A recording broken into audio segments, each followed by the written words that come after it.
Just let me know when we're ready. Yep, will do. Okay, all good. Thank you. Got it. Thank you. Um, I would like to call the September 22nd, 2022 Safety Student Wellness Ad Hoc Committee to order. Okay, so the first is just the check-in. Just seeing how folks are feeling, how things are going.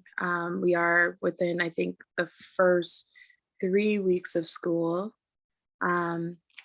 So we can, if anybody wants to kind of say how they're feeling, how things are going. Everyone's like smiling. I guess I can start. I'm doing all right. I think it's been a kind of bumpy start to school. My children are excited. They're happy to be at Wright. All of them are at Wright and they really love their school.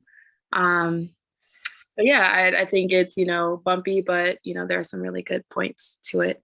And I will open it up for anybody else who wants to jump in. I won't popcorn it to anyone. Okay, I will start. I will jump in. I am continue to be excited about the opportunities, and I'm exhausted because there's lots of work to do. It's so awesome going into schools, seeing all the middle school scholars, and I've even gone over into La Follette, and it's just nice being in community with young people and experiencing their joy with them. So yeah. And how about I call on someone? How about, is it Mia or Maya? It's Mia, thank you. I don't know, so far school's been pretty good. It honestly feels like we're more than 3 weeks into the school year because we've been doing a lot of work. But yeah, that's it. Let's go to Lavinia next. Yeah, I gotta agree with Mia. It does not feel like it's just like the first month of school. Just jumped straight into it. It's a lot. It's really stressful and super busy, and there's a lot of people getting sick too. So that's another kind of worry, I guess. But other than that, it's really nice. It's nice being back in an environment with my friends. I will pass it on to Megan. Yeah, like you guys said, it's been very busy, and at least Wes has had its fair share of fire drills and evacuations and holds, and it very much sets this committee back into context of how important the work we're doing is. So, yeah, I'm gonna go to Miss Hotz. I agree with everything that's been said so far. There are a lot of good things happening. There are also some things that are still troublesome. But the highlight of my day was that I had a couple classes with really great student-led discussions today, and that made me absolutely thrilled. Sierra, is that right? Yes, that's correct. Thank you. Yeah, I'm at West High School and this is my second year and it's busy, which is really exciting. It's nice to see all the students again and that they know where my office is because it didn't move in the construction. And yeah, I feel like I'm getting my footing. I'm kind of readjusting, from being in the summer and not seeing everyone and just going at the speed of full-time school Monday through Friday, which is a lot and really exciting. I'm going to pass to Lana.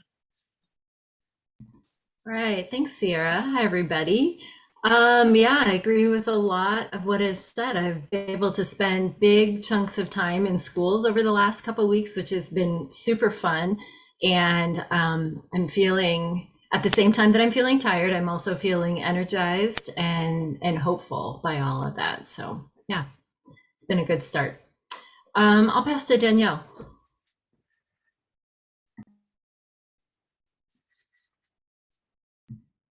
You there, Danielle, or should we go to somebody else? All right, how about Jacob?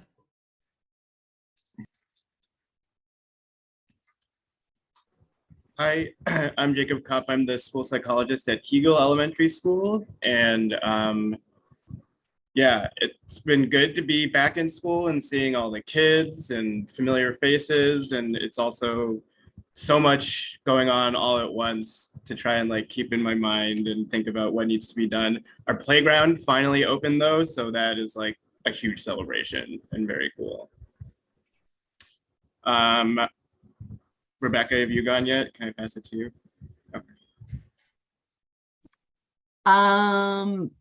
Excited to start a new year, and hopeful. Dr. Hicks, have you gone? Who's left? Danielle Johnson.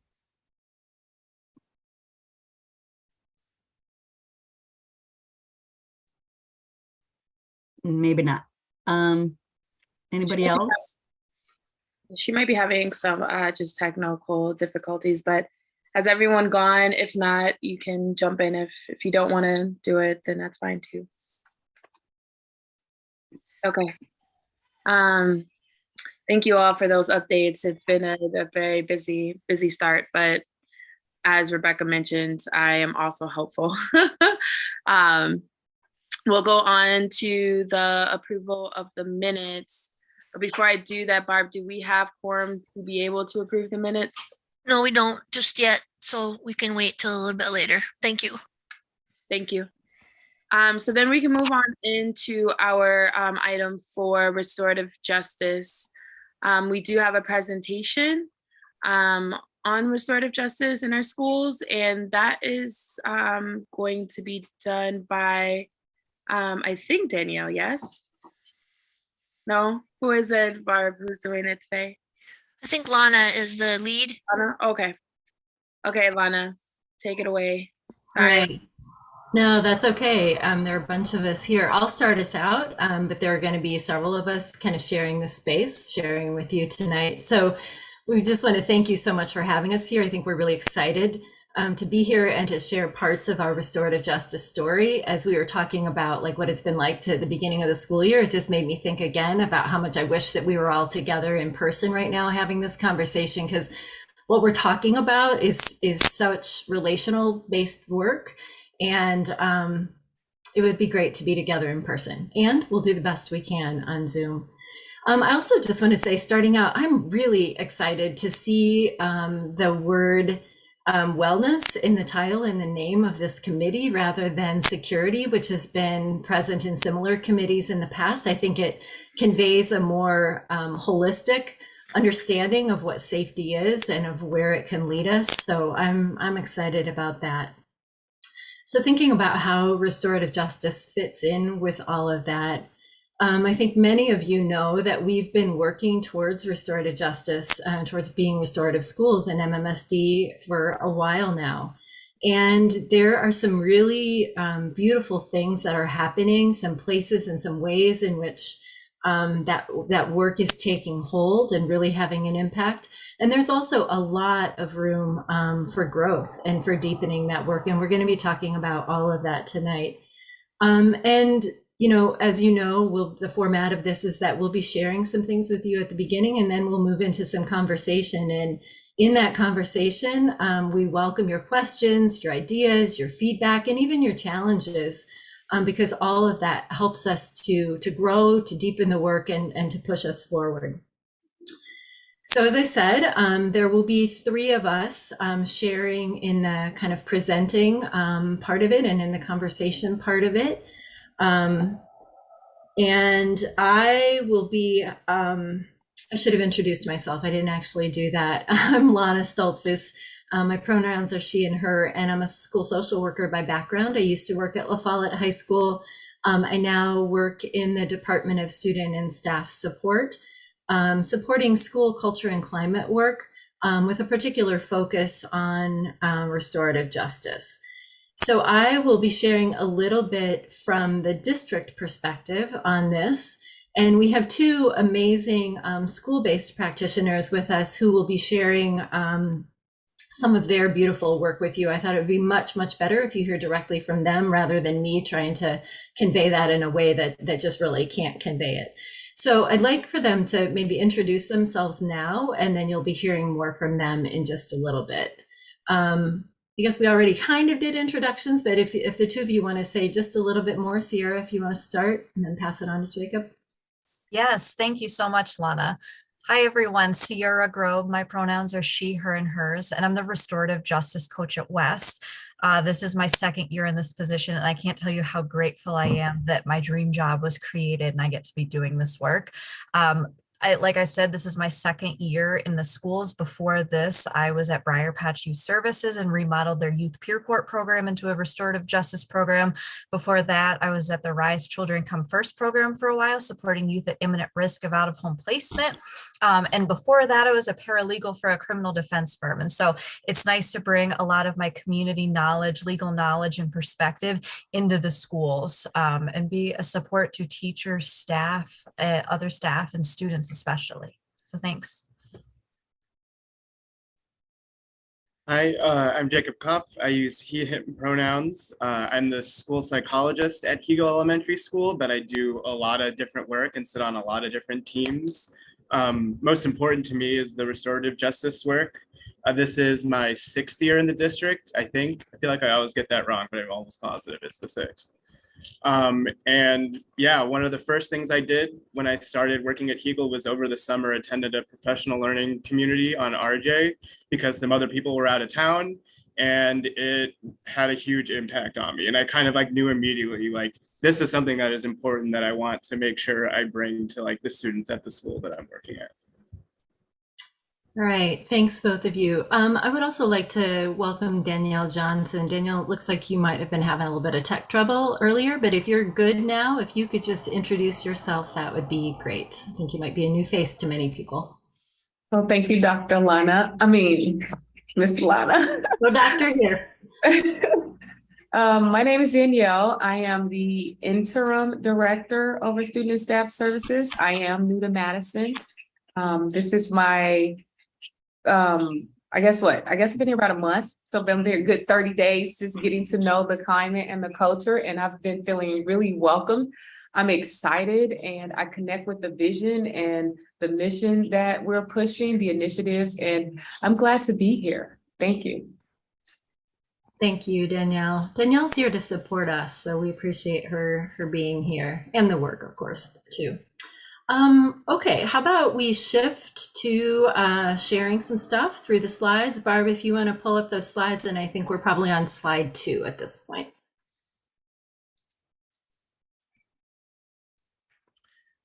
Okay, I want to make sure everybody can see.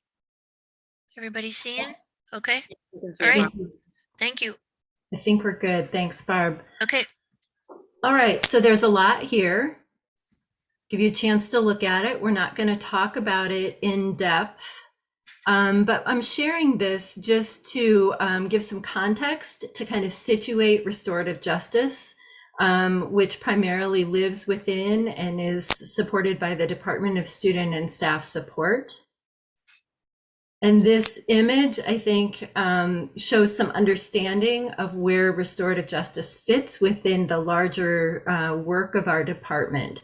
It's something that we name as a foundational practice or a way of being within each of our schools, that being aspirational, of course, something we're working towards, that we are universally creating systems of care, systems of repair and transformation and healing that each student and staff member or adult experiences in our schools, along with the other interconnected foundational practices that you see there and the more intensive interventions and supports that are also available when needed. So restorative justice as a foundational practice.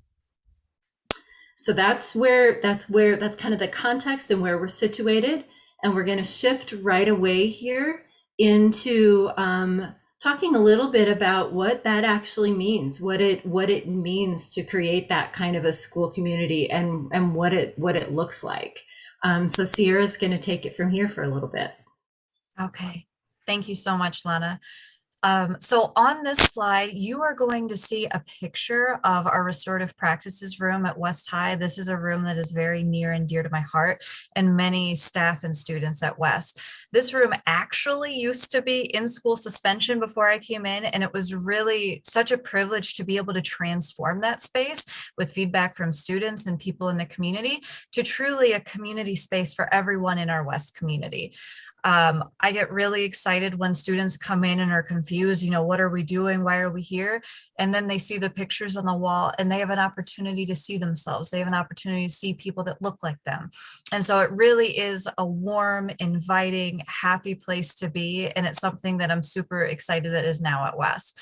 And I have a quote here from an anonymous West scholar, and I feel like it ultimately encompasses the work that we're doing at West. And I always love to elevate youth voice whenever I can. And so that quote is, "Restorative justice can help our school community heal and become more cohesive. It can offer an opportunity to expand our acceptance of others and design more effective methods for resolving conflicts." You can go to the next slide, please. And so I want to be pretty short and sweet, and I got to move my picture of everybody, about the work that I'm doing and kind of what restorative justice specifically looks like at West. You've seen a picture of our room, but you know, what does that work look like in practice? And so one thing I'm super excited about at the beginning of this year that was launched was an effort to increase community awareness and access to resources and support. Specifically, someone has an issue or someone wants to get some more community building work done, or a group would like support for whatever reason. I now have a form, so anyone in our West community, parents or caregivers included, are able to request a circle or request some type of process or a restorative conversation, so they have opportunities to that. I believe I just said that's in the bottom of my email, but that was also sent out with our family and community engagement information, and that's something that we make sure students and staff know about at West. Another thing that we're really excited about are youth leadership opportunities. Something new we're doing this year is I have a RJ teaching assistant, which I had never had before. And I'm super excited to give a senior an opportunity to really dive into the work, support the Restorative Justice Club in a way that they may not have otherwise been able to. We also have a group of circle keepers that are trained and ready to go, reaching out to other students, specifically younger students, mentoring them, supporting them, and talking to them about any challenges that they have. That's something I'm excited about growing. Classroom community building and support. That's another one. I should stop with the whole I'm excited about all of these. I love my job, please excuse me. But in regards to classroom community building, I've got a group of teachers that are committed to learning how to be more restorative and understanding how circle process works. And so I'm getting some data around community building in their classrooms at the beginning of the semester, and how that shift is, how that's different than other classrooms they're in terms of just their feeling of belonging, feeling of engaged in that class, and just trying to look at that. Also working on a phone circles pilot, because we know that the pandemic has dramatically impacted everyone's dependency on their phone because we spent so much time in isolation. Also, over the summer, I worked on a remodeled re-entry process so that students that are coming back to our West community for whatever reason have an opportunity to go through a strengths-based process in circle with supports to figure out what they need to be successful and how we can best support them. Another thing I'm working on is data tracking all of this work that we're doing, because that's going to ultimately inform where we're going in the future and implementation plans that the district decides to do. And then last but not least, we've always been really into student and staff training. Last year, I co-created a circle keeper training for staff and students that involves a one-day deep dive understanding of what circle process is, what does it look like to be in community in a different way than we're used to, followed up with 5 follow-up sessions that are encompassing Dr. Myesha Wynn's 5 pedagogical stances: history matters, race matters, justice matters, language matters, and now her newest stance is futures matters, or futures matter. And so I know I just said a lot. I'm happy to elaborate on that if there are any questions later on, but those are just some of the buckets of work that I'm working on at West and that I'm super excited to share with you all. So thank you so much for your time. All right, thanks, Sierra. And yeah, we will have plenty of time later to go a little bit more deeply into any of that with questions that you have.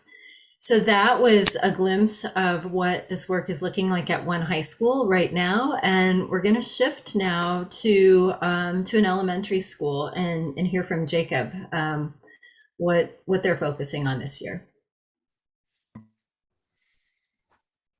You can go ahead to the next slide. So this graphic is from the Little Book of Restorative Justice in Education, which is a great read, and it's small, so kind of perfect. But this has been really grounding for me and for the work that we've been doing at Hegel. It includes the core belief that people are worthy and relational, and the idea that like once you really believe that, then those values of respect, dignity, and mutual concern kind of grow out of that. And then it's the three components of the restorative justice work in schools are captured with the three circles. So building and maintaining healthy relationships, creating just and equitable learning environments, and then repairing harm and transforming conflict as sort of three distinct areas that definitely overlap, but are good descriptors of the kinds of things that we're trying to do. You can go ahead to the next one. So these are just some quotes about those three components from the same Little Book of Restorative Justice in Education.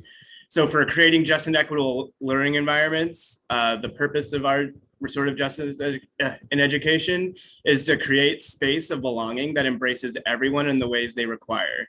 This involves the use of culturally responsive pedagogy and curriculum, diverse instructional approaches, social emotional learning, explicit ongoing engagement with human rights concepts in all curriculum, and social interaction that embodies justice and equity, not as equal distribution of resources, but as the respectful meeting of needs. And I just really love that description because it encapsulates so much of what I already see happening in our school and in our district in terms of commitment to transformational social emotional learning, culturally responsive teaching in the classroom. All those kinds of things are things that we have continually be working on, and they fit into these different components of restorative justice in education. The next one is the nurturing healthy relationships. So students and educators alike thrive when they feel accepted and respected by those nearby. Thus, respect, inclusion, conflict resolution, reciprocal learning and teaching, decision-making, etc., are integrated within all aspects of education. And they're all very important, but this one is super important. As Lana mentioned at the beginning, this work is very relational. It's about making connections. It's about seeing each other as human beings, as like we are people with like all sorts of feelings and emotions and thoughts. And we're not just the things that we do. We have so much more within us. And seeing people in that way and being able to see other people in that way, I've found like drastically changes how you interact with other human beings. Which is like my hope for our school, and I think can be really powerful in the way that we look at our relationships, not just like with the people that we're friends and we're close to, but maybe people we don't always get along with so well, or people that we have differing opinions and ideas of. I think taking this attitude really transforms the way those relationships can work.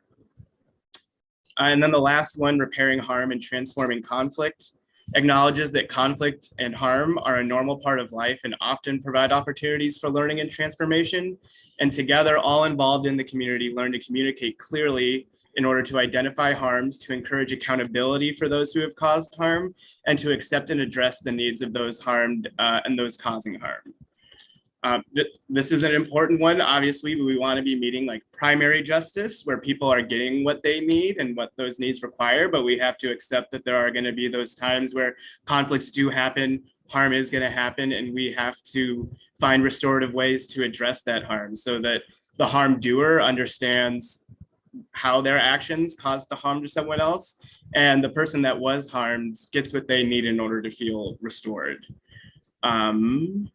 And then at the top of this slide, the restorative justice at Hegel, that's a link to a Google Doc, which was part of a professional development activity we did a couple of years ago, where we had our staff get together in mixed grade level teams, and they did a walk around the school, and they identified practices they were already doing or things that they saw in classrooms that fit into these different components to kind of show them that you are already doing a lot of this work. This isn't like new things being added on top of it.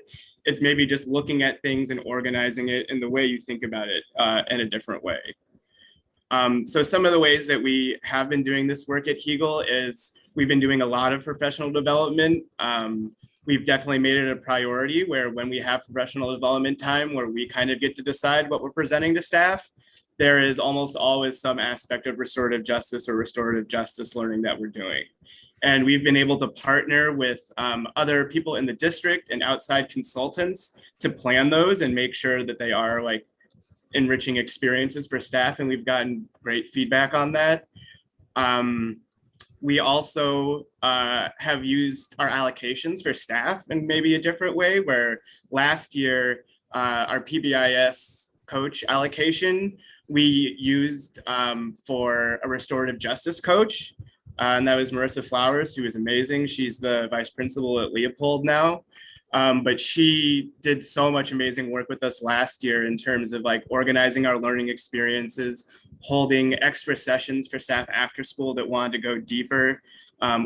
She helped me organize a student RJ group at our school, which was really powerful. And having that position in the elementary level, like I felt like I wasn't doing everything, which it had felt like for a while. And so that was really awesome. And then this year, we turned our BEA allocation into what we're calling a restorative justice assistant. So they're part of our community care team. They respond to student needs, but they also are supporting our restorative justice work with students and helping and planning that and delivering that.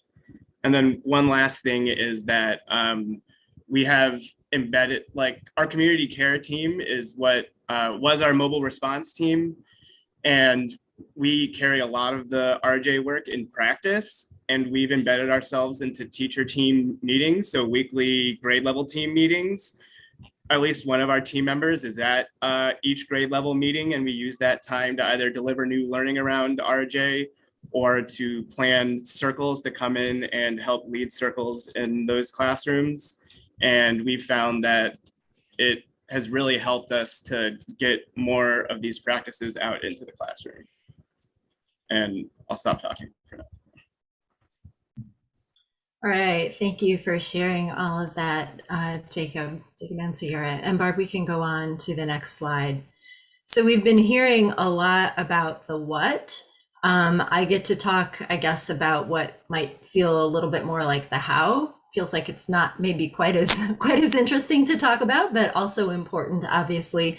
So this is a little bit of our compass, our roadmap forward, what the work is looking like this year, and embedded here, I think, are some areas of growth or some things that are going to help us to move the work forward. So I'll just speak briefly to these three boxes. I'm just giving you a feel for what that means. So part of our work this year will include the development of a vision and an implementation plan for restorative justice. It will include youth in that process, community members, along with MMSD staff in that process, facilitated by an outside facilitator who has experience in these things, and interconnected with other aspects of our culture and climate work, because it is all interconnected.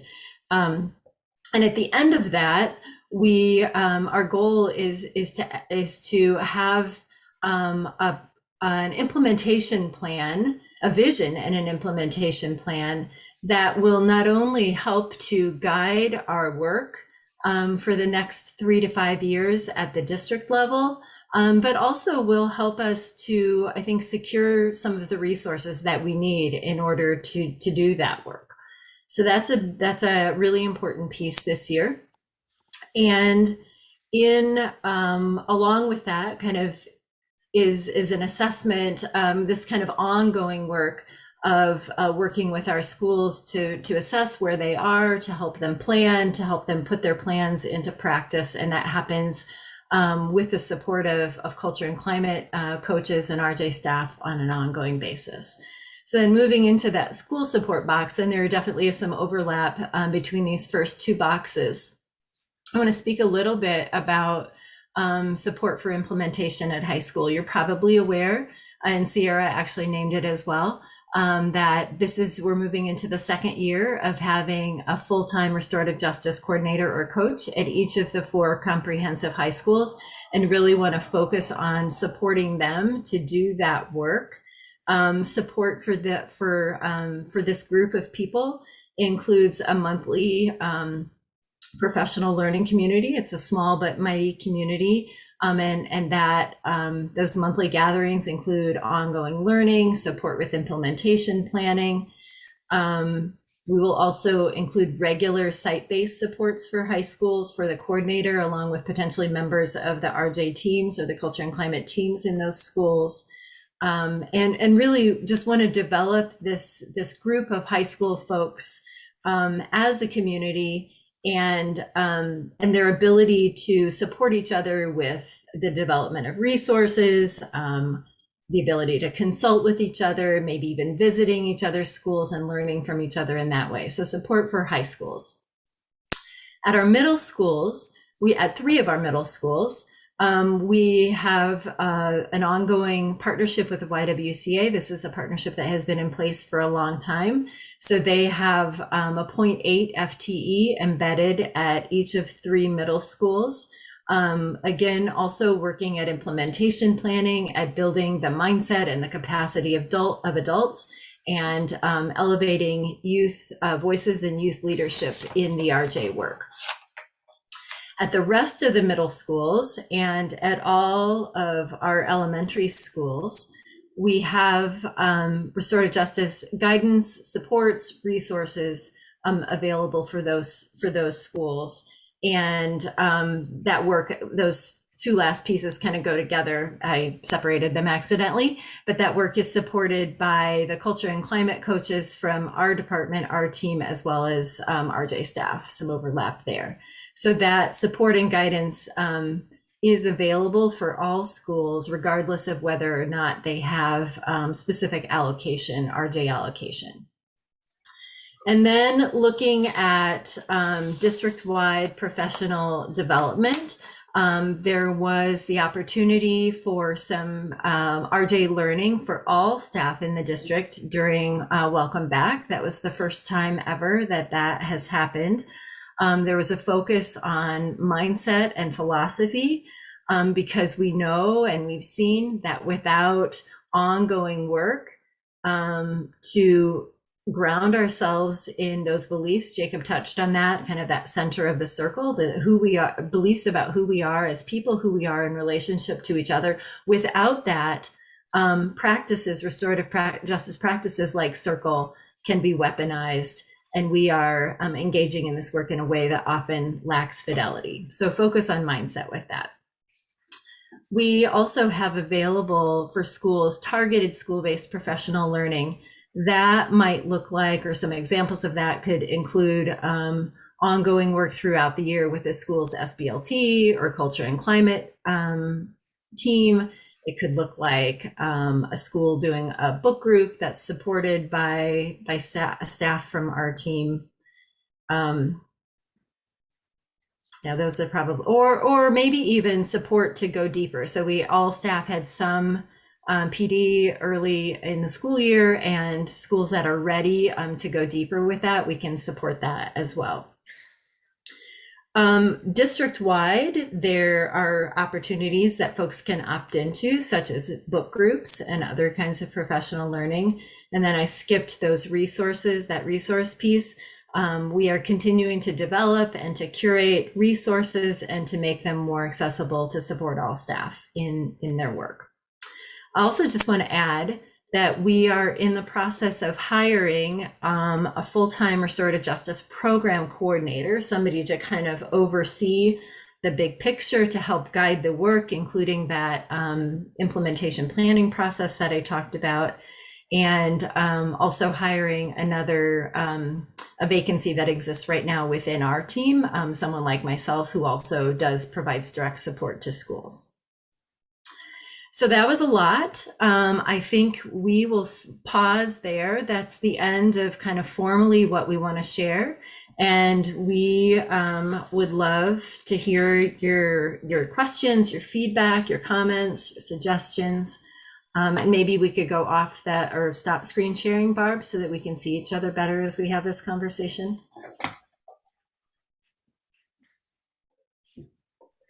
Thank you for the presentation, you all. Really appreciate it.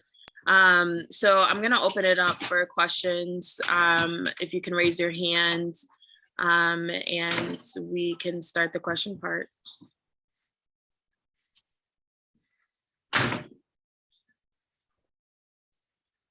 And can I just say one more thing? Sorry, I'm not sure. I think Jacob may need to leave a little bit early. Jacob, is that still true?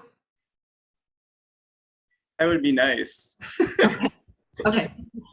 So he's not like rushing out the door right now, but just know that if you want to know more about the work at Hegel, if we could maybe ask some of those questions earlier on in the conversation, that would be great.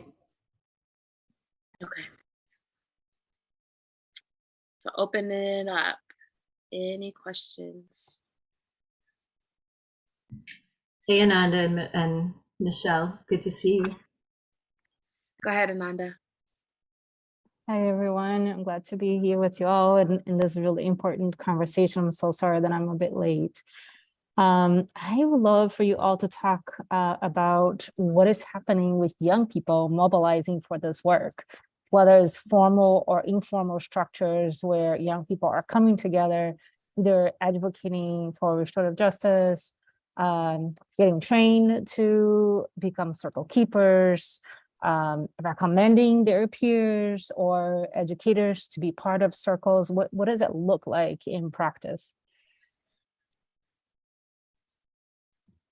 Can I take this one? Is that okay? It looks like a lot of positive energy and it just fills me up every day.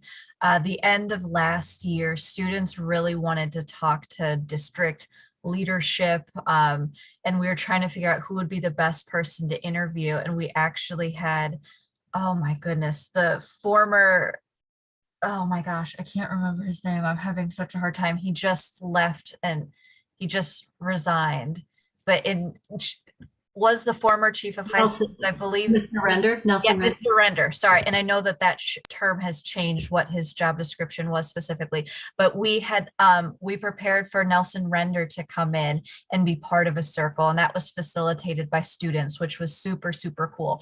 Wanting to understand specifically how restorative justice at the district level is informing the schools specifically, and also talking about suspensions and expulsions. And so they got copies of the BEP and we're researching it, planning questions. It was super exciting.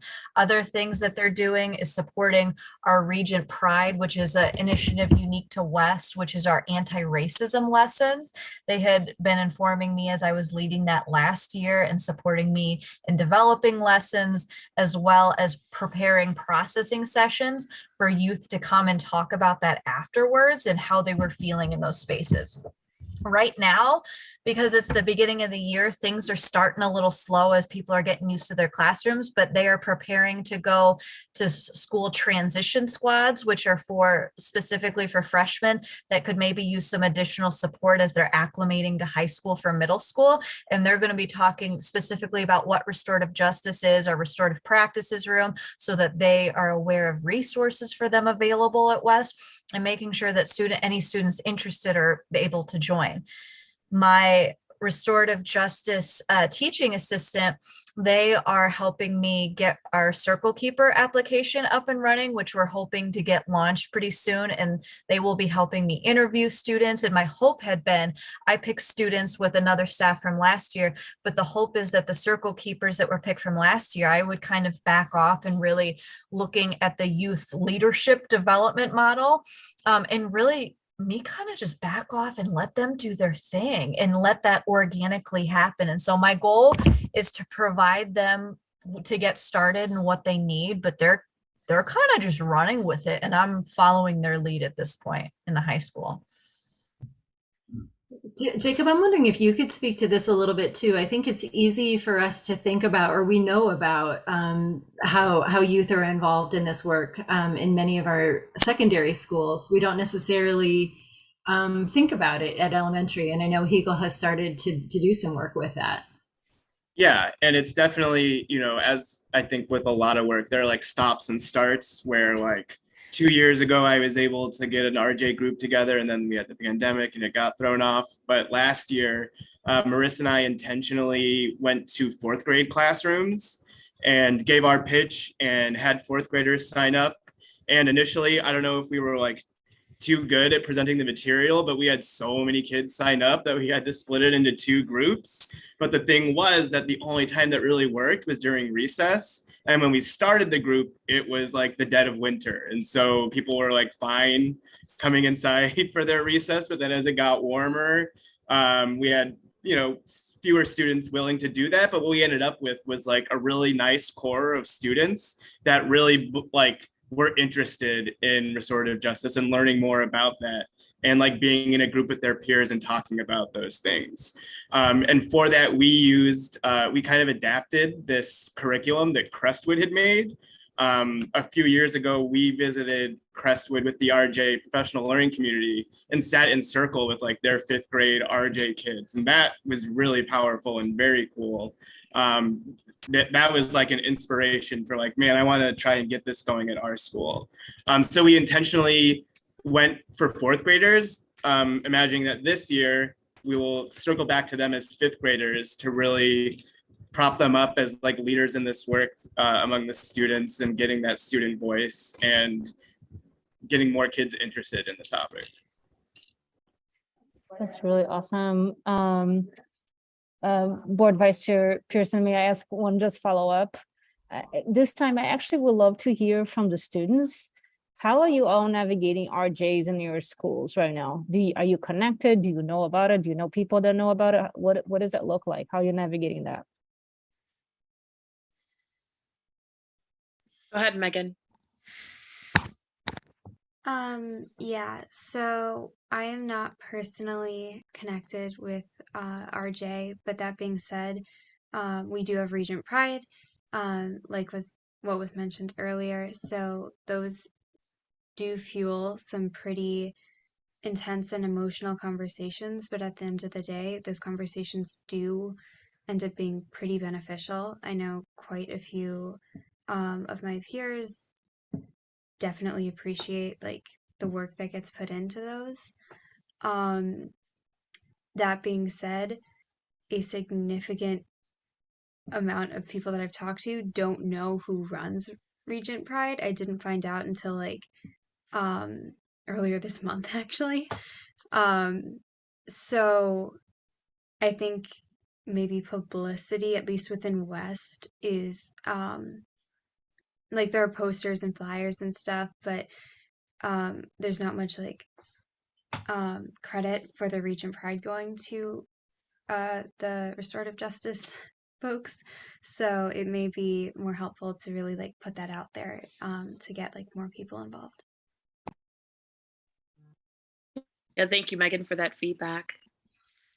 Is there another student that wants to talk about just their experience around it?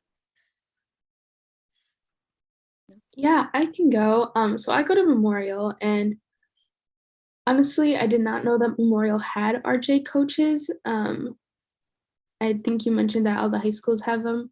And honestly, it's really great hearing that West is doing so much with their restorative justice, having student-led conversations as well is amazing to hear. Yeah, I am hoping to learn more about RJ at Memorial. However, I haven't heard anything about it. And I mean, like the layout that West has going on right now would also be super beneficial to Memorial as well.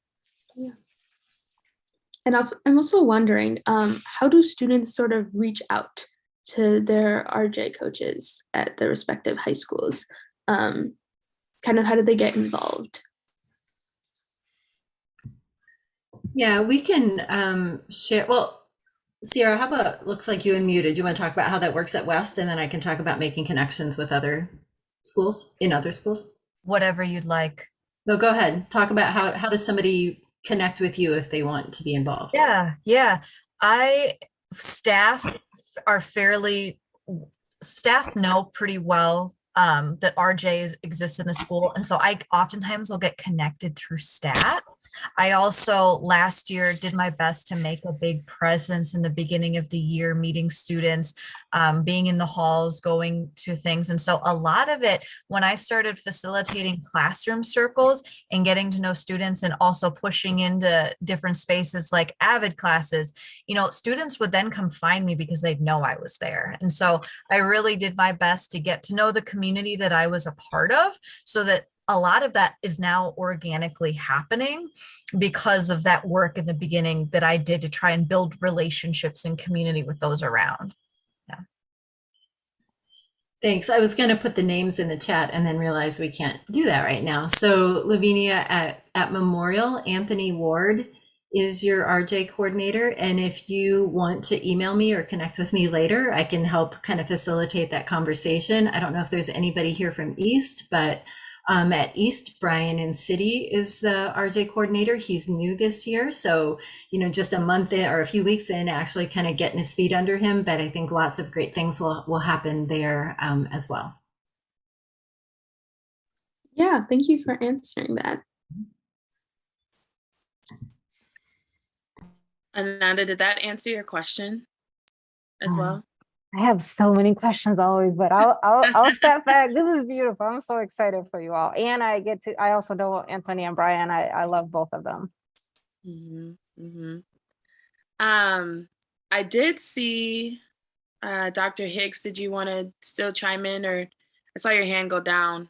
Yeah, because I thought you might have already saw it. Thank you. Okay, go ahead. I guess my question is just for Lana. We've been doing like RJ in the district for seems like a long time. Maybe it hasn't been that long, but it seems like a long time. And I'm just wondering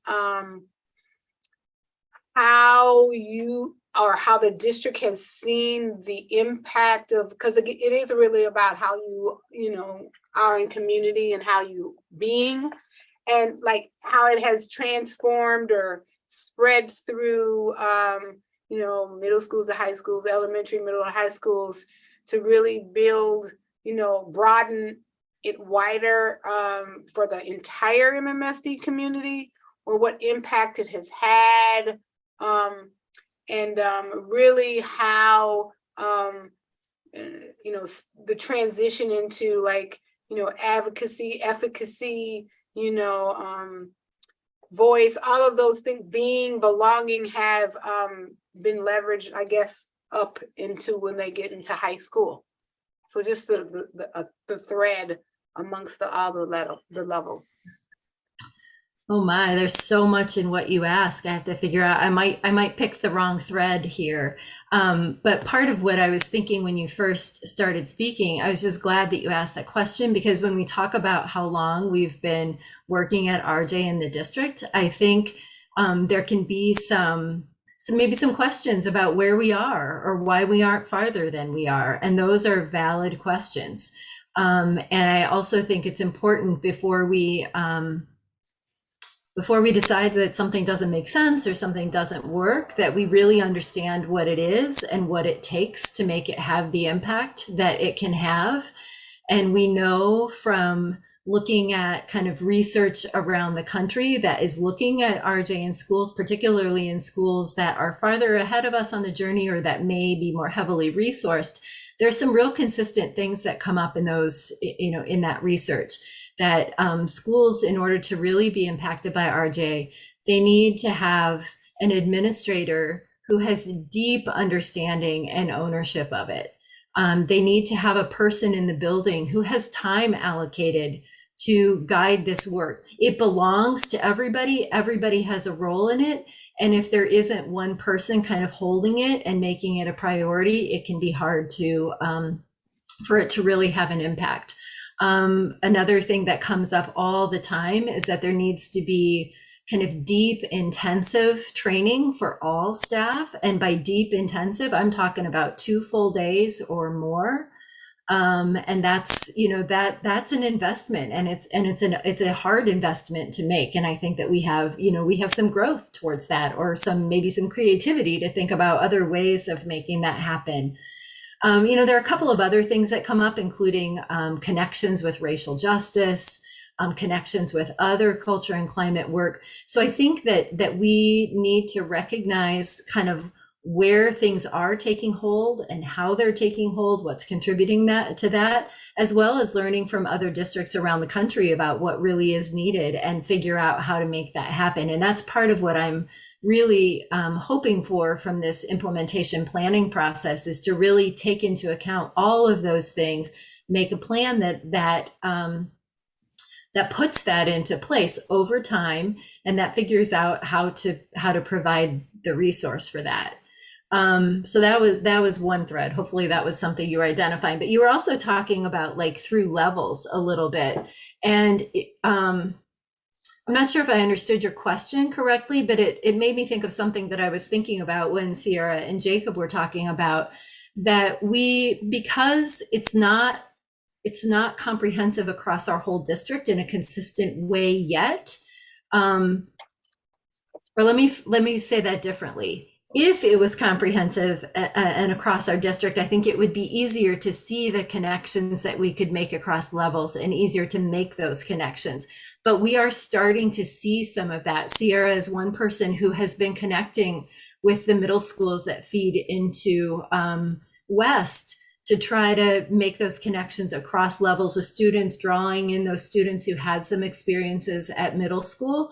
I think there's also a lot that we could do using high school students who've had experience with RJ to be leaders in some capacity with middle school students with elementary school students to support in a variety of ways. I think there's a lot that we could do there. And another piece that is maybe a little bit of a tangent, but I would love to see, and our high school RJ coordinator group is talking about ways in which we could bring together youth across the city. So, some of that work with youth, some of that training is happening within buildings, and we're going to continue to grow that. But how might we kind of increase the power of that if we can connect our youth who are doing this work, connect them across the city? So that's another piece. I may not have answered your question at all, and you can tell me to talk about something different, but I'll stop there because that was a lot. No, thank you. You pulled two nice threads out of there. And what I was just questioning around was, I was in a middle school who was one of the early schools who worked with the YWTA and got staff trained. So I'm in that space, and just thinking about scholars going from right to West, and what support that looks like, or how is it different, or what is being seen, or from those scholars and things of that. So yeah, thank you. Thank you, Dr. Hicks. And then I see Jessica's hand, but Danielle, you had your hand raised right before that. Yes. You won't have a question or a comment? Yes. Okay, go ahead. I wanted to ask my question to the students, and perhaps each of you could give me your thoughts. I know Megan and Lavanya, if I hope I pronounced your name right, mentioned that you weren't really aware of who to contact and you hadn't heard of it. What are some ways, and you may run into different spheres of influence, right? Maybe one of you may be more in the in crowd where people are associated with RJ, and the other may be with a group of individuals who aren't. So in all of those threads, including you, Mia, what are some ways we could advocate or advertise RJ that would pique your particular interests? Can you help us out? Go ahead, Megan. Yeah, so at West, we have daily announcements in our newspaper called the Regent Reporter. And the Regent Reporter announcements aren't listened to as much, but the Regent Reporter is definitely read quite a bit. It's pretty popular. at least with the group that I kind of hang out with. So that would definitely be one way to go. But in the past, the way that I've learned most about like the district work is actually through my social studies or English teachers.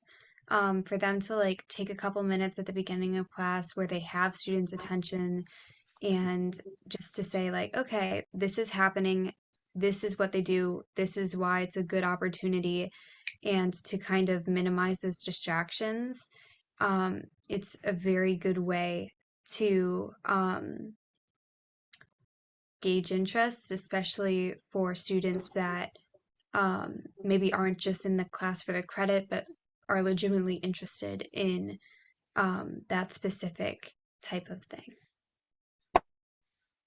That was two great suggestions. Daily announcement, I heard you say, perhaps if there's a newspaper and people read more, that's good. And you also said your teachers are using that time in the morning to share that information, and they're sharing benefits sometimes. And so that's a good opportunity. Thank you for sharing.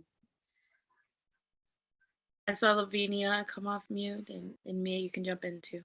Yeah, no, I was just asking if you had any ideas, Mia, and I can go after. Yeah, I mean, like what Megan said about like teachers telling us at the beginning of class, just like telling us about RJ and everything about that. That would be really helpful, honestly. I feel like most kids listen to their teachers very often, like instead of getting it from an email or from like any other form of communication, just like teachers like audibly telling their classes, hey, this is what this is, and like this is how to get in contact with these people. Or just like even the RJ coordinators just like coming in like and like talking a little bit about what they do and like how to get in touch with them would be really great. Yeah, I have to agree with what Megan and Mia said. I think the best way to get information out to people is through actually talking about it and having like personal connections with students. And that's why I was like so amazed by kind of the stuff that Sierra was doing, kind of like, you know, talking to students and making herself known and stuff. I think that's honestly the best way to reach out to students, kind of get at their interests, passions, see if they'd be interested in doing something like this. But I think talking to students, you know, one-on-one or group by group, you know, teachers is also an excellent way. Would personally, at least for me, would be the best way to get my interest. Thank you. Thank you, Danielle, for asking that question. I think it's important to figure out the ways that the youth and young people want to be reached. Jessica, go ahead. I really like everything that's being said here, and I think these ideas are fantastic. And I appreciate the fact that there's an acknowledgement that things are being done a little unevenly around the district at this point, and that there's room for growth there. I would say communication with staff should be better. Yeah, we know what it is. I don't know anybody that doesn't want it. You know, every teacher that I talk to wants it, but we don't see it. And it's not necessarily that it's not happening, it's that we don't know what's happening. And obviously at West, it seems like it's really transparent, and I think that's fantastic. I would love to see that be more the norm. But yeah, we don't know what's going on. The time where I had heard about it the most was many years ago when I knew students on student court. And they were the ones that knew about it, and they could talk to their friends about it and so forth. And that I thought was really powerful, but we kind of lost that for a while. So the consistency, I think, is really important. And yeah, some teachers might see it, but a lot of us don't see it. We don't know. We know it's around, but we don't know, aside from how to access it when something gets really bad, we don't really know what to tell anybody. Yeah. Thanks, Jessica. If I could just jump in here, could you remind me what school you're at? And then go ahead. I'm at East. Okay. And then also maybe I'd love to hear any suggestions that you might have for how, you know, obviously your plates are very, very full. I mean, it's similar to students, right? Like what would reach you? In what ways could we better be communicating with staff? And you can speak to your own school as well as maybe more district-wide if you have thoughts about that. Honestly, like some of the stuff that Sierra said, we need to know the spaces exist. We need to know, like, we know who people are. That's not the issue. You know, we know who our coordinators are. Although we've had some inconsistency there, and I know that's not really what we're talking about here, but just to know even who the kids are that are working with, as circle leaders and things like that, so that we could even just those kinds of things. I don't entirely know, because I think communication is a real issue across the board. But we need to see it's working, and we know it can work. I don't know anybody that doesn't want to see it work. We just we don't see it, and we can't really push it as much as we'd like to. We can't recommend it to students, as much when we don't see it as much. Yeah, thank you for that feedback. And we can definitely, Sierra and I can take that back to the high school group, and we can have a conversation together there about what's happening. And also, in other schools, middle schools and other places where it's happening, we'll keep that in mind. Thank you. Thank you. Can I ask Jessica a question? Jessica, I hear you, and I also kind of hear a little bit of that frustration that says, we want this, and how can we bring it to you? So thank you for being candid and transparent. I wanted to ask, as it relates to you, the teacher, how important, and so I guess this is two-part. Do you as a teacher feel like you are trained or have had an experience with RJ, not in terms of being able to say, well, this is what we do, this is what RJ is, but have been there? I remember when I was in the circle and this came up. Have you had a chance to experience it? And do you think that's a need for our teachers? I'm not sure I've experienced it. I've experienced things, but I'm not sure it would qualify. And that's the kind of thing. So yes, I do think we need more experience. We know in theory, we don't necessarily know as much in practice. So I think your gut is spot on. Thank you. Yes, thank you, Jessica, for that. And Danielle for your follow-up question. Lavinia, I saw your hand up. Yeah, no, I was just gonna add a comment that I think I agree with Ms. Hotz in that when I've asked teachers about certain things, they aren't aware of kind of things that go on in our school as well. And I think probably my counselor is the only one that actually knows things. And I feel like the teachers should be aware of these things as well. So they can point students that are interested in it in the right direction as well.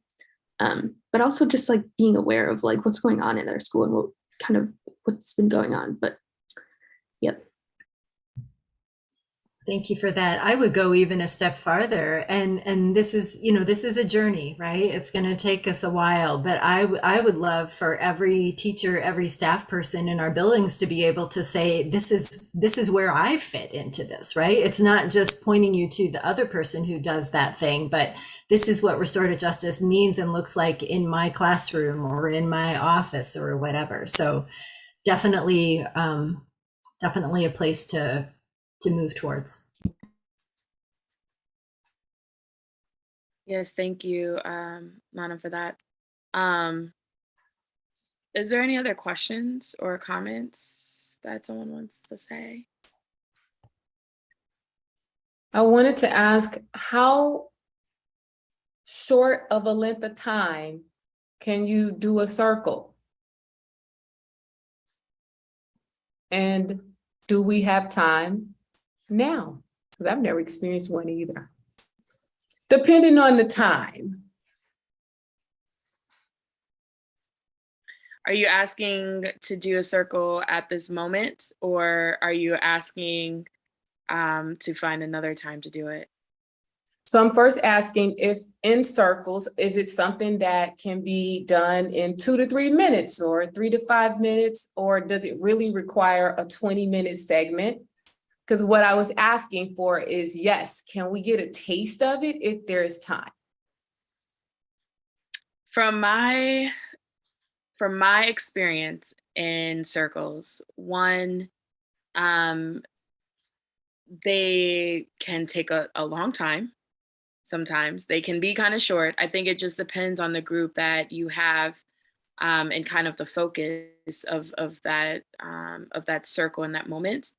I would say that it would be up to how we all feel, because this is a recorded meeting, and it is being live streamed. And so for me, RJ circles can become very personal, and there could be a lot of emotions and feelings. So, I mean, I'm down if y'all wanted to do something like that. I do know this is supposed to go to 6:45, but if we wanted to go longer, I would pose that to the group. However, I just want to just be, just have the caution that this, again, is recorded. And if there is emotions or feelings that, folks may not feel is that this is appropriate space to do it in, I want to give space and hold space for those people that, may feel like, maybe we can have some other kind of area where we can partake in this. But I mean, I would pose it back to the group then if that is something that we want to do, but at the same time, if we want to schedule some time other than right now too. But thank you, Danielle, for asking that. I think that was, I like that. I saw some hearts and nods. What are you thinking, Dr. Hicks? I was just listening, but again, I go back to way of being for me. And it's not just a thing that you do, it's purposeful and it's intentional. So to just do it it doesn't give it the value of being in community if we're just going to do a circle. So that for me is more than just it's about a way of being in community. And so to just do a circle for a circle's sake is not representative of what restorative practices and circles are about. So, but that's just my feedback on that. Thank you, Dr. Hicks, for that. Ananda, I see your hand. Thanks. Just wanted to chime in as someone that put a bunch of emojis because I'm that person. I'm like, yes, let's do circle. But building on what Dr. Hicks shared, I mean, there's before a circle is consent, right? Consent is important, and establish the purpose. We have not agreed to have a circle, and we have not talked about what's the purpose of the circle. We have agreed to be part of this committee. And the format of this committee is to always start with a circle, and you probably already started, did that with a check-in. So we have that every meeting. So that is a circle. You go around and you do your check-in. So a circle could be just that, just to check in and see how people are showing up. But it could also be for celebration, and it could also be for getting to know each other. I mean, part of the practice of circle is, in the philosophy of the circle is to center it in our relationship with each other and the interconnectedness of each other. So, so much of this committee is built around that. And in making sure, I mean, the format is, I don't know how much Dr. Johnson, about the format of this group, but is intentional that you have a student and a board member as co-chairs, as equal power on the committee in order to neutralize power. You have a balance of young people and adults.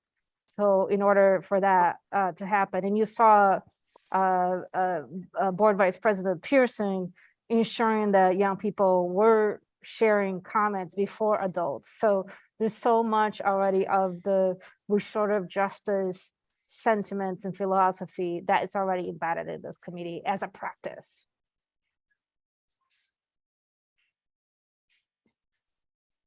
Thank you, Ananda and Dr. Hicks, for just just more explanation, because I do think some of the work that we do is that we're always trying to get to that point and as a group together.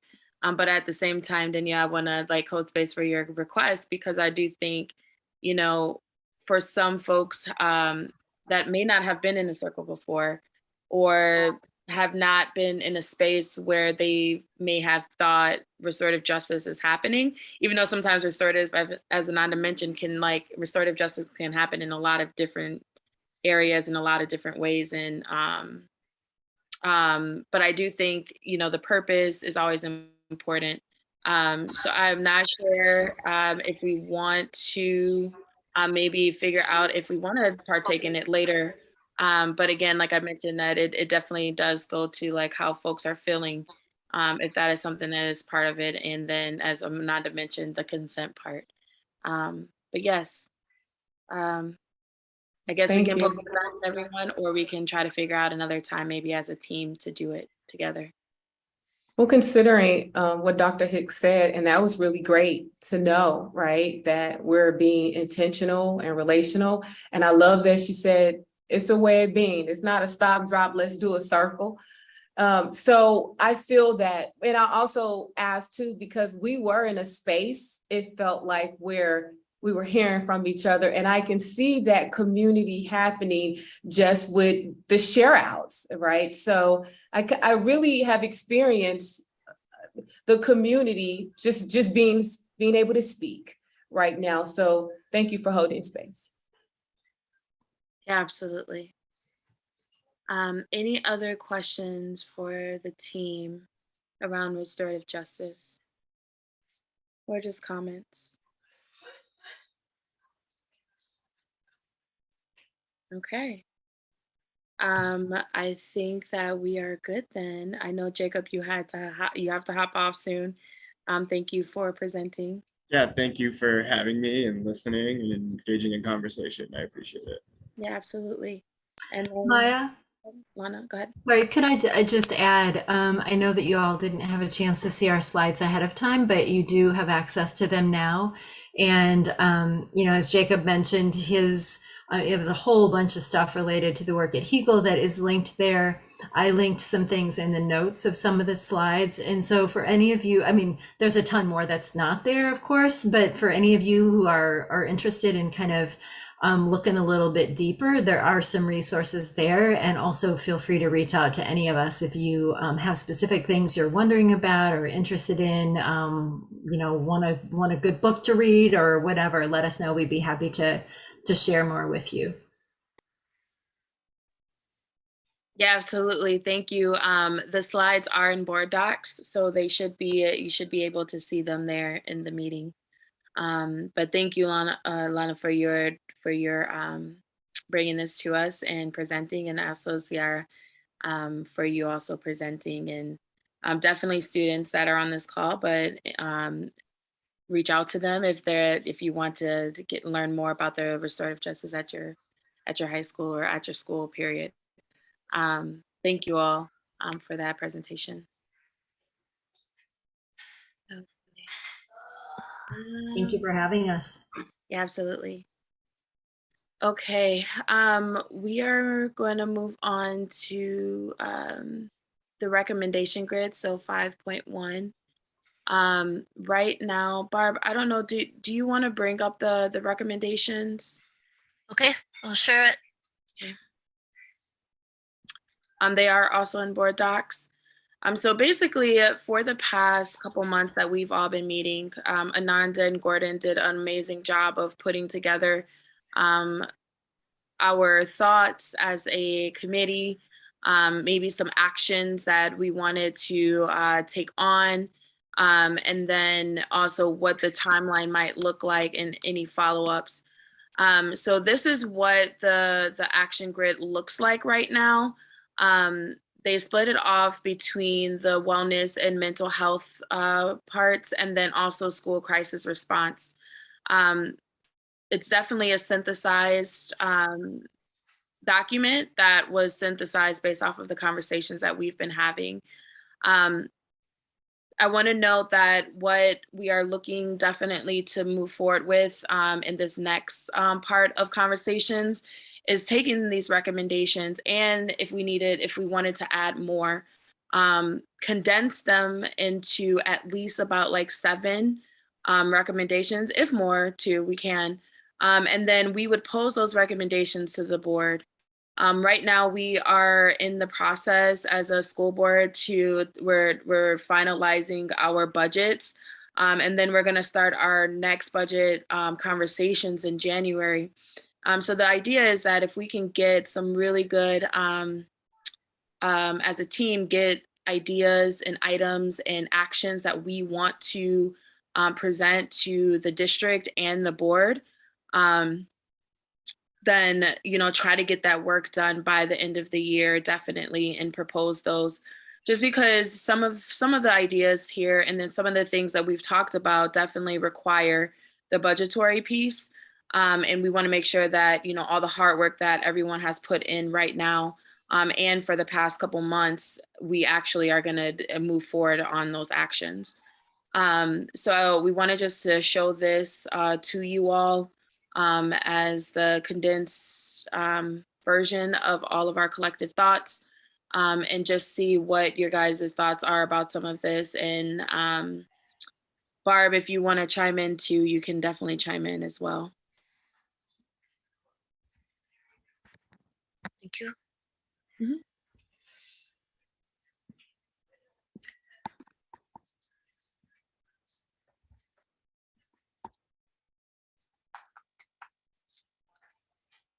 Okay. Barb, I don't know. Is Ananda still here? Yep, Ananda. She is still here. Ananda, did you want to speak to some of the things that are already in the grid? How you saw them moving forward, maybe? And that the two categories that are there right now are definitely not the only ones.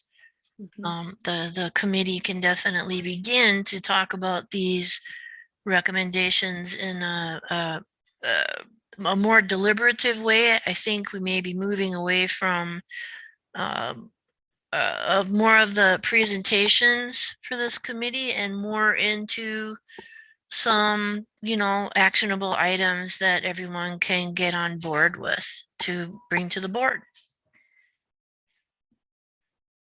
I do know that the stakeholder groups, part of the work that is going to be done this semester is for the liaisons to engage more fully with their stakeholder groups and to bring whatever input they can from those stakeholder groups to the core group that will then help the core group and the liaisons to add more recommendations to this grid. So I know that that is going to be the major focus of the committee's work now. So that's going to be a shift, and also under the leadership of the new co-chairs, Maya and Lavinia.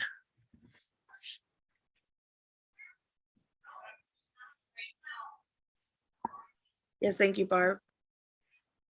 Did Ananda jump off? She may have had to leave out. Good to see here.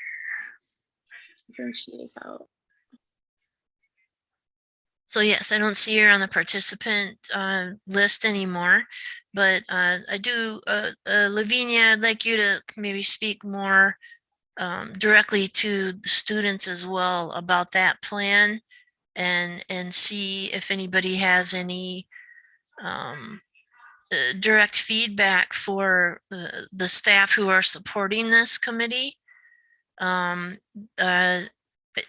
I know that we want to make clear to everyone that the stakeholder groups were a very major part of the creation of this committee and that we have not fully engaged them yet. And I do know that there are a couple of those groups that definitely want to get into the schools more directly, and that Dr. Jenkins as superintendent would like to help facilitate that with a couple of members of staff from the Diversity, Equity, and Inclusion Department to help go directly to particular groups of student, staff, and families, and how to engage. So I think that's going to be a big piece of the work of this committee that will happen with the stakeholder groups. And then, as I said, they come back to the core group and present out what they have learned. And then that will give the core group further topics to deliberate on. Is that, Lavinia? I just want to make sure that that was clear too, for you too, as a new co-chair of this committee. Yeah, no, that was clear, Barb. Thank you. I think with the other students on the committee, I think just getting more input on kind of like the recommendations, and especially as we narrow them down into possibly 7 main ones, kind of making sure that we're not missing anything out. That's super important. And yeah, and probably ask like Megan and Mia, if you guys have kind of recommendations on possibly like action you want to see moving on. Kind of, I know we've been talking a lot about various discussions, and it's honestly great. But I think we need to, like Barb said, kind of get started with working on our stakeholder groups. But yeah, Megan. Yeah. One of the things that I see are drills, like within like school crisis response. And one of the things I was wondering is, I think most, if not all of the high schools are under some sort of pretty intense construction right now. And we actually had the fire alarms go off on Monday, and personally, I was stuck on the 3rd floor for quite a while. It took me a long time to get out of the school, and like our staircases were completely flooded, like way overcrowded. Teachers didn't really know what was happening or going on. They didn't really know how to respond, and that poses a pretty major safety threat, because if it was an actual emergency, and I mean this in the best way possible, but we are all kind of screwed. So is there a way we could incorporate, like within those drills, how to respond in an active construction zone? Because I feel like that does change things pretty significantly. So if I may, that's an excellent starting point. So those are exactly the kind of things that we're looking for, input from each of those groups for things to put into that grid for future discussion of the core team. And so that is something that I would definitely be able to add to the grid for upcoming meetings. And we'll just keep doing that until we get input from each of those groups. Now, I know that the students also have some alternative students who have been in the behind the scenes of this committee too, that have not been directly engaged. So that will be some of the work of the core students here to work on that. And I think what they're looking for is probably some direction from Lavinia and Maya on the side to figure out how that happens and to get it eventually to this grid for the core team to discuss. So I'm making notes of everything that you just said, and we'll add that to the grid. Thank you for that perfect example. Yeah, thank you so much for that, Megan. That's super important, and I'm glad that you shared that. Mia, do you have anything to add? Yeah, so actually, I know that we were talking about before about like going into schools and actually getting input from students and families and parents and like everyone in the schools. And that honestly seems like a really great idea to get like everyone's input too before we actually make recommendations to the board, so that we make sure we include like some things we may have missed, because we could have missed like some points that, you know, we might want to add to the grid. So that would be a good plan to like actually like follow up with students and families and parents and teachers, like anyone in the school or like that work with the schools or something like that along those lines. Yeah, definitely. Barb, I have a quick question. Are students also allowed to talk about kind of like the recommendations and things we have going on so far with other community members and students as well to get their feedback or I think the next phase of this work is going to be just that, having Maya and Lavinia checking in with each of the liaisons for the stakeholder groups to figure out the how we're going to connect. Yes. So the answer is yes. We just need to figure out the how. And we have a couple people at the administration that are going to help facilitate that. Some of the stakeholder groups are already community centered. So the liaisons will be taking the lead with some of those as well. But I do know that we do want to get directly into the schools more.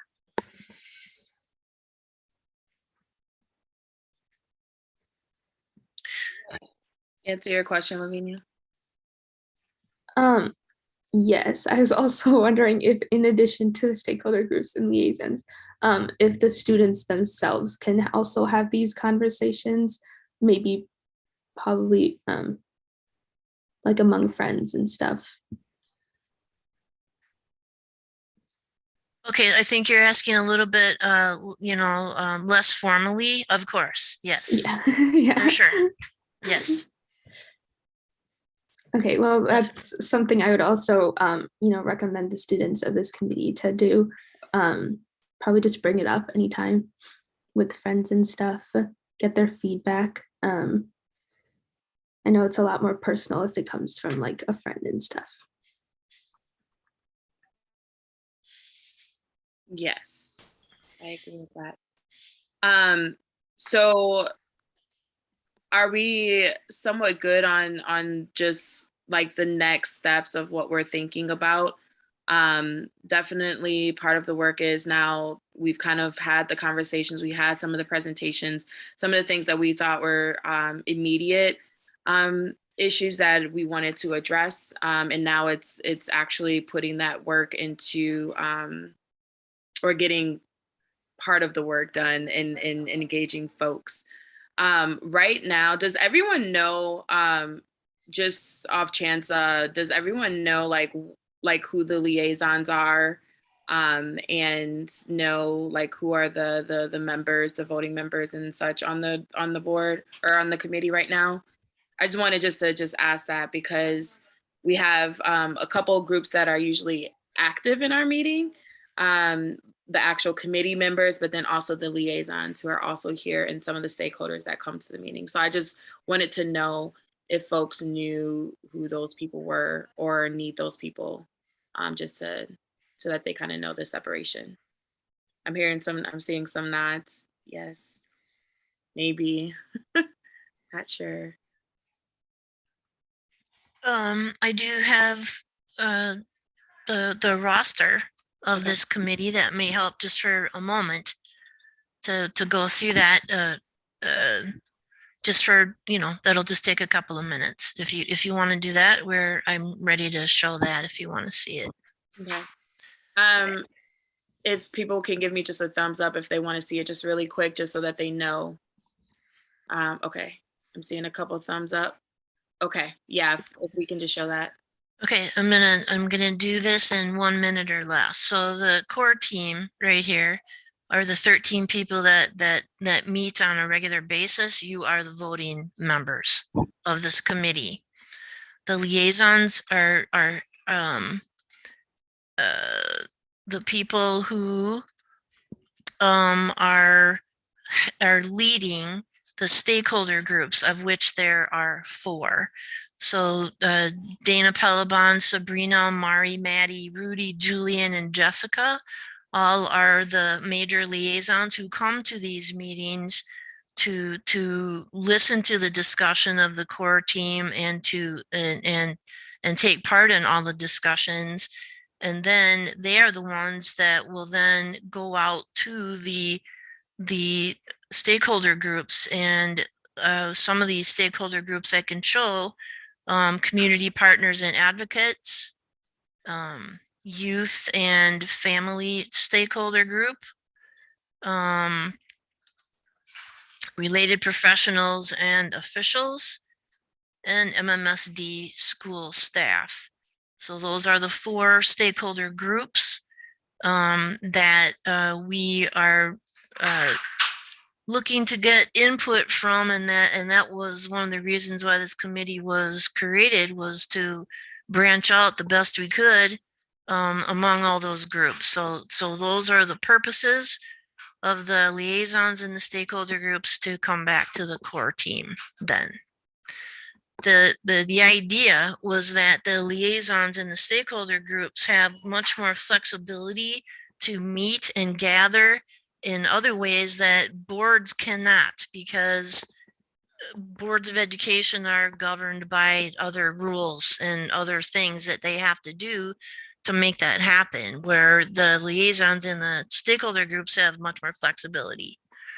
So that was one, and that's a good example of the student that suggested, can we talk to our friends about this?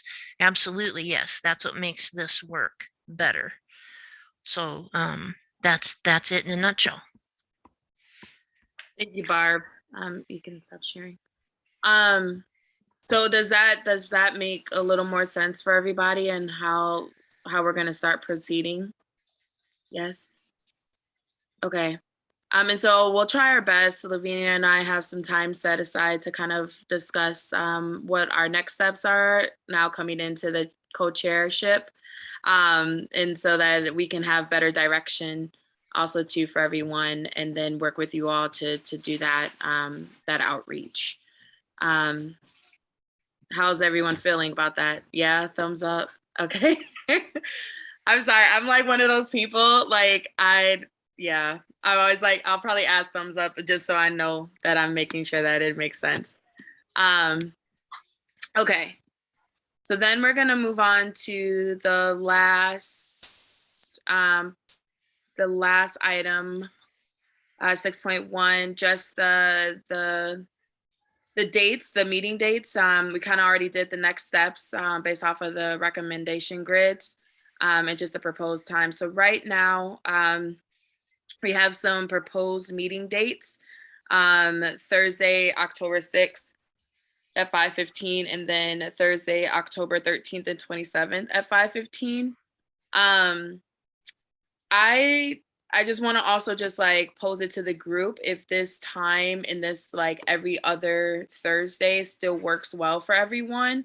I know that everyone's schedule now has changed since we're no longer in summer, and folks are, students are in school again, and teachers have their time that they need to do their work, and community members and such. So I just want to just make sure that these days and these times are still the best, and we can work together if we want to like change it.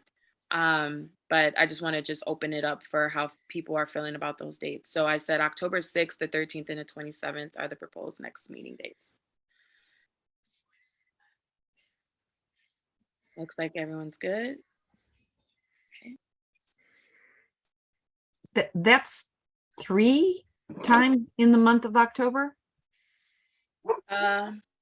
Yes.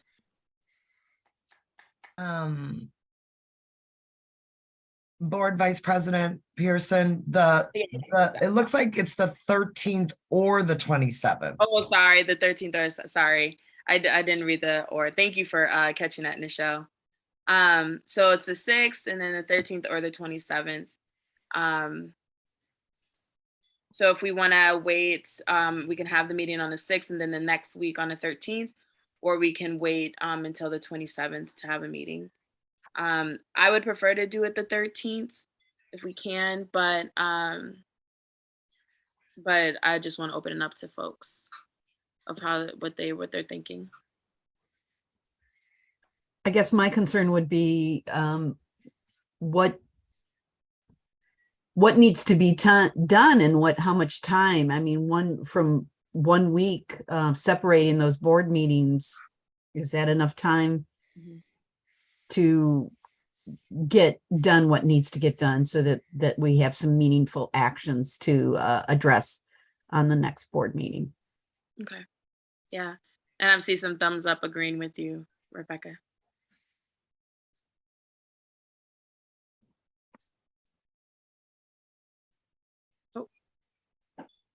Yeah, Nichelle. Thank you. And hey, everybody. So my wondering is between now and the meeting on the 6th, which is like 2 weeks away, Mhm. is the goal for us to connect with our liaison members and get clear with them about how they're planning to engage some further listening, and then we're kind of coming back on the 6th with each of the liaisons, knowing pretty clearly kind of who they're hoping to talk to and what their plan is for them. That's one question. And if somebody could help me understand, like, is the second goal related to gathering some additional insights that get added to the grid? And do we have to do then like listening in order to add to the grid? And if we need more time for folks to do the actual engagement and listening, we may need to spread that second meeting out to the end of October so people have time. So I guess I'm just trying to get clear of kind of what the key actions are for the 6th, and then the second meeting. Yeah, Mari, can you mute yourself? Or Barb, can you mute Mari, please? Oh God, I'm sorry. It's all right. I know that feeling. It's happened to me multiple times. So thank you for that question, Nichelle, and I think it is in line with what Rebecca was asking as well. I think the next movement is to then engage the stakeholder groups and the liaisons. I do think that work will be, I don't think that work would take as much time, and figuring out what the next charge with them and how they're going to move forward with talking with the groups. And so we can come back on a 6th to share out. I do agree, now that you've mentioned that, for the actual conversations amongst the groups, and that will take more time. So I'm fine then with the 27th as well. If people feel like it gives a good 3 weeks to really try to engage folks as much as possible. Okay, I'm seeing all the thumbs up. Yes, thank you for the affirmation. So I know I'm not just talking to myself. Okay, so yeah, I don't know, Barb, can we, because this is a proposed time, do we need to vote on anything right now on changing the dates, or? No, not at all. No voting, just agreeing, just consent. Okay. So it sounds like people are in a unanimous or almost unanimous consent that the 27th, we'll do the 6th and the 27th. Yeah. Mhm. Okay. So that is, I'm seeing all the nods. So yeah, we'll do those days. And then what I'll do is I'll work back with Lavinia today or not today, but this weekend and for our meetings and things, and Barb, to kind of get exactly what, like a little more clear direction for you all. And then I'll see if I can send that out in an email, or just contact you directly, so that you kind of have a better idea and you feel really good going into the work. How does that sound? Good? Okay. Anything you want to mention, Lavinia or Barb? I'm good. Yeah, honestly, I think you wrapped it up very well. I think the only thing is, do we still need to approve the minutes for last meeting? That's an excellent point. Yes, we have achieved quorum. Please go back and do that if you would. Lavinia, would you like to practice and look to approve the minutes? Sure. I have some experience with parliamentary procedures, so hopefully this will go correctly. I move to approve the minutes from the meeting of the Safety and Student Wellness Ad Hoc Committee dated September 2022. Can I get a second? Right? Second. Yeah, okay. Sorry, who was the second? Maya. Maya, thank you. And then All we're- in favor? Yep. Perfect. Thank you very much. And then do you want to adjourn us too, Lavinia? Sure. I think I move to adjourn the meeting Excellent. to October 6th. Second. Was that Megan? Yep. Yes. Thank you. Okay. Perfect. And then all those in favor? All right. So it looks Excellent. like perfect. Thank you all for coming, and thanks for all your input. Have a good day or night.